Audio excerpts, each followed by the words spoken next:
Assalamualaikum warahmatullahi wabarakatuh. Baik, saya Mukminah Sofi akan melanjutkan materi yang minggu kemarin, yaitu demokrasi Indonesia. Nah, di sini ada poin pertama, konsep dasar demokrasi.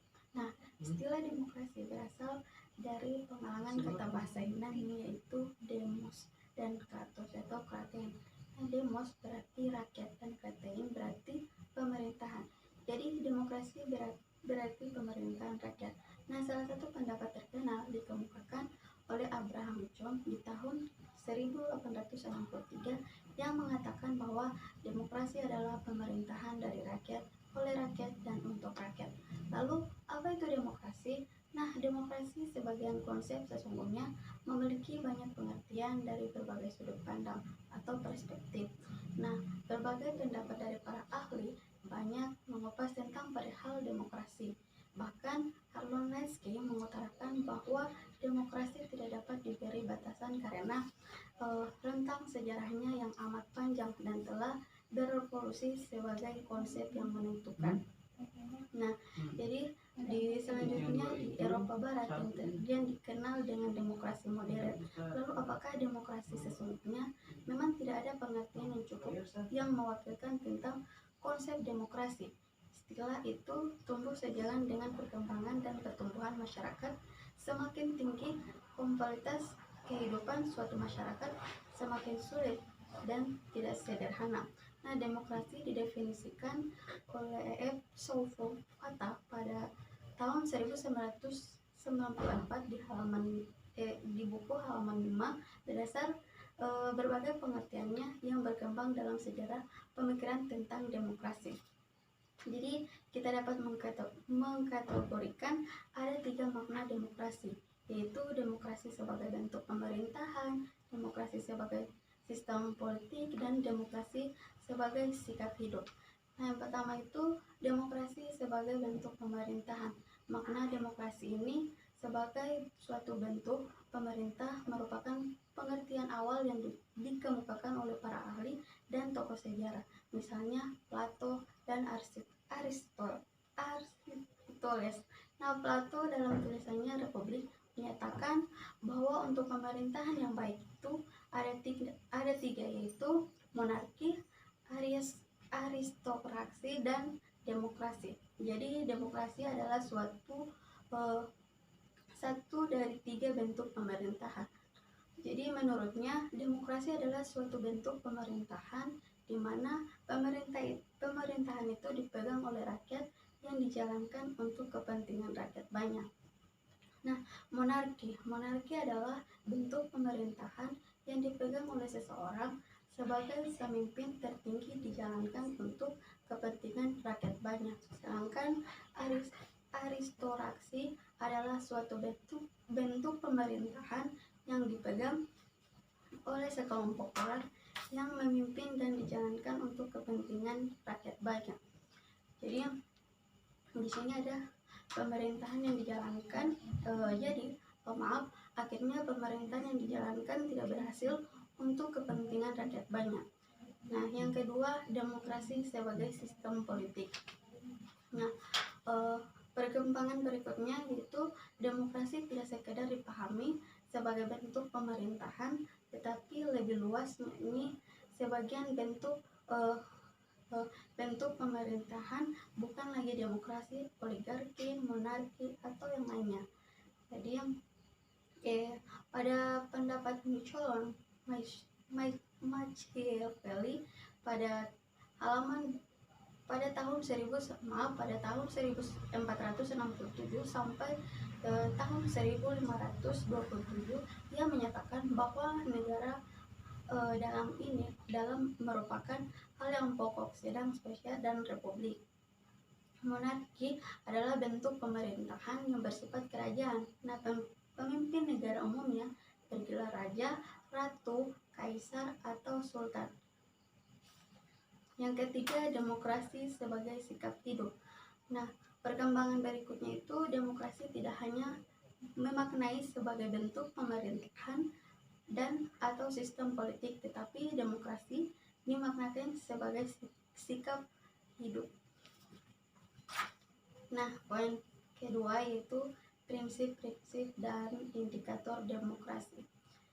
Nah, yang pertama, prinsip-prinsip demokrasi. Prinsip-prinsip demokrasi ini telah banyak dikemukakan oleh para ahli. Jika kita mengungkapkan kembali prinsip demokrasi sebagaimana dinyatakan oleh Soekarno pada tahun 1981 di atas menunjukkan bahwa prinsip demokrasi sebagai suatu sistem politik. Contohnya Robert Dahl pada tahun 2011 di halaman bukunya yaitu 15 yang menyatakan terdapat dua dimensi utama demokrasi, yaitu kompetensi yang bebas di antara para kandidat dan partisipasi bagi mereka yang telah dewasa memiliki hak politik. Nah, yang ketiga yaitu kedaulatan suara. Di sini ada prinsip eksepsional demokrasi. Yang pertama, kebebasan, kesamaan, dan kedaulatan suara mayoritas atau rakyat. Jadi, demokrasi adalah sistem politik yang melindungi kebebasan warganya sekaligus memberi tugas pemerintahan untuk menjamin kebebasan tersebut. Jadi, demokrasi pada dasarnya merupakan pengembangan dari kebebasan. Nah, persamaan merupakan sarana penting untuk kemajuan setiap orang. Dengan prinsip persamaan, setiap orang dianggap sama tanpa dibeda-beda dan memperoleh akses kesempatan sama untuk mengembangkan diri sesuai dengan potensinya. Jadi ada hak-hak dalam perlukan pula dengan pemerintah. Yang kedua, indikator demokrasi.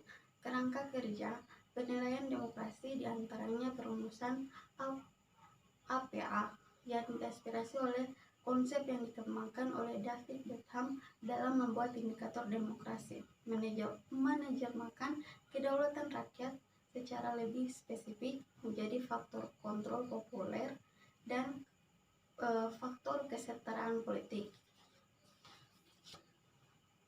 Nah, jadi ada kepentingan yang mendasari pilihan tersebut, yaitu kerangka kerja utama ada 3 komponen, yaitu kerangka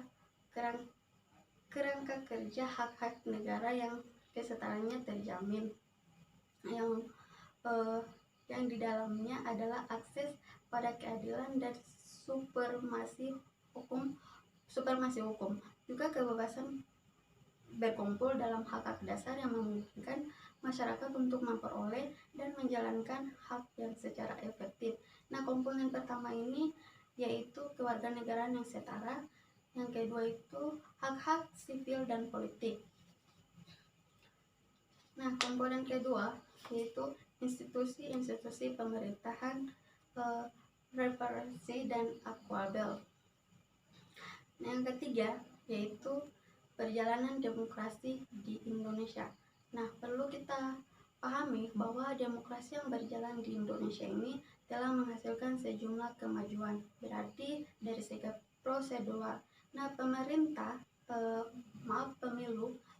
dalam pemilu legislatif atau pemilu presiden hingga pilkada dapat berlangsung dengan bebas, transparan, demokrasi. Yang paling penting itu adalah suasana tentang damai. Nah, kebebasan berpendapat dan berserikat jauh lebih baik dibandingkan masa Orde Baru.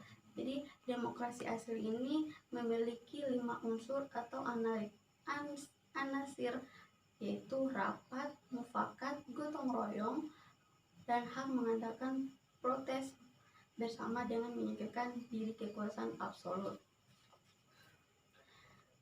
Nah, demokrasi Pancasila ini dapat diartikan secara luas maupun sempit. Secara luas, demokrasi Pancasila berarti kedaulatan rakyat yang didasarkan pada nilai-nilai Pancasila, baik secara pedoman, penyelenggaraan maupun cita-cita. Yang kedua itu secara sempit. Nah, secara sempit ini yaitu demokrasi Pancasila berarti kedaulatan rakyat yang dilaksanakan menurut hikmah kebijaksanaan dalam permusyawaratan perwakilan. Demokrasi Pancasila ini dalam arti luas yaitu adalah kekuasaan tertinggi pada rakyat yang di dalamnya penyelenggaraan dijiwa oleh nilai-nilai Pancasila. Nah, poin kedua yaitu praktik demokrasi di Indonesia. Praktik demokrasi di Indonesia berhubungan dengan periodisasi demokrasi yang pernah ada, berlaku, dan sejarah di Indonesia. Nah, dalam sudut pandang Meriam Budiarjo di tahun 2008, halaman buku 127 sampai 128 menyatakan bahwa dipandang dari sudut perkembangan sejarah demokrasi Indonesia sampai pada masa Orde Baru dapat dibagi 4 masa, yaitu masa pertama Republik Indonesia pada tahun 1900 sampai 1959 dinamakan masa demokrasi konstitusional, yaitu menunjukkan peranan parlemen dan partai-partai karena itu dinamakan demokrasi parlementer. Nah, yang masa kedua yaitu Republik Indonesia pada tahun 1959 sampai 1965, yaitu masa demokrasi terpimpin yang banyak aspek menyimpang daripada demokrasi konstitusional. Nah, yang ketiga, masa ketiga Republik Indonesia pada tahun 1965 sampai 1998, yaitu masa demokrasi Pancasila yang merupakan demokrasi konstitusional yang menunjukkan sistem presidensial. Nah, poin keempat yaitu pendidikan demokrasi. Nah, pada bagian awal telah dikemukakan bahwa demokrasi bukan sekedar bentuk pemerintahan maupun sistem politik. Nah, demokrasi adalah sikap hidup yang harus tumbuh dan berkembang diri dalam warga, baik sedang memerintah maupun tidak sedang memerintah. Nah, demokrasi paling tidak mencangkup dua hal, yaitu struktur dan kultur. Sekiranya diibaratkan rumah atau rumah demokrasi. Jadi dalam kultur demokrasi dalam alam demokrasi harus ditumbuhkan kesadaran bahwa demokrasi hanya akan tumbuh kuat jika didukung oleh warga-warga demokratis, yakni warga-warga yang memiliki menjalankan sikap hidup demokratis. Artinya apa? Warga negara yang bersikap dan berbudaya hidup demokratis menjadi syarat bagi berjalannya negara demokratis. Jadi sebagaimana dikatakan dalam Bahmer dalam Udin Winata tahun 2001 di halaman buku 72 bahwa perkembangan demokrasi suatu negara tergantung pada sejumlah faktor menentu, yakni tingkat perkembangan ekonomi, perasaan akan identitas nasional, pengalaman sejarah dan budaya kewarganegaraan.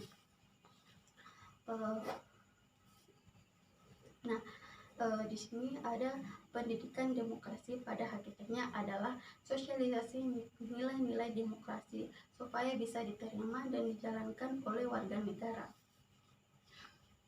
Pendidikan demokrasi dalam arti luas yaitu dapat dilakukan baik secara formal maupun non-formal. Secara formal, pendidikan demokrasi bisa dilakukan di lingkungan keluarga yang menumbuhkan, dikembangkan nilai-nilai demokrasi. Nah, secara formal di sini adalah pendidikan demokrasi dilakukan di sekolah baik pun dalam bentuk intra dan ekstrakurikuler. Sedangkan secara non formal, pendidikan demokrasi berlangsung pada kelompok masyarakat dan lembaga. Baik, hanya itu materi yang dapat saya sampaikan. Apabila ada kekurangan mohon dimaafkan. Wassalamualaikum warahmatullahi wabarakatuh.